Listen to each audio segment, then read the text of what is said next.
Assalamualaikum dan welcome back to Noro Noro TV. Teori-teori menarik dan sedikit foreshadow yang Oda dah tunjuk mengenai Devil Fruit Monkey di Luffy. Alright okay, tanpa membuang masa, jom kita layan video ni dengan Uzumaki Khan. Let's get it. What the fuck?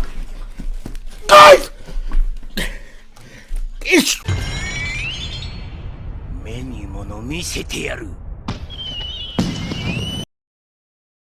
Dalam chapter 1044, Gorosei mendedahkan nama sebenar untuk Devil Fruit kepunyaan Luffy, iaitu Hito Hito no Mi Mythical Zoan model Nika. Devil Fruit ini memberi kebolehan kepada pengguna untuk memiliki kuasa The Sun God Nika. World Government sangat berminat dengan Devil Fruit ini sejak 800 tahun yang lalu, menunjukkan yang Devil Fruit ini mungkin dimakan oleh Joy Boy, ataupun Joy Boy itulah The Sun God Nika. Disebabkan world government berminat dan tidak mahu orang lain memiliki Devil Fruit ini, mereka menukar nama kepada Gomu Gomu no Mi dan dikelaskan sebagai jenis Paramecia. Walaupun world government bersungguh-sungguh mahukan Devil Fruit itu, ia seperti mengelak daripada ditawan oleh mereka. Apabila mereka berjaya dapat Devil Fruit itu pula dicuri oleh Shanks. Shanks mencuri Devil Fruit tersebut daripada kapal world government yang mana Who ialah salah seorang penjaga untuk Devil Fruit itu. Disebabkan kegagalan melindungi Gomu Gomu no Mi, Who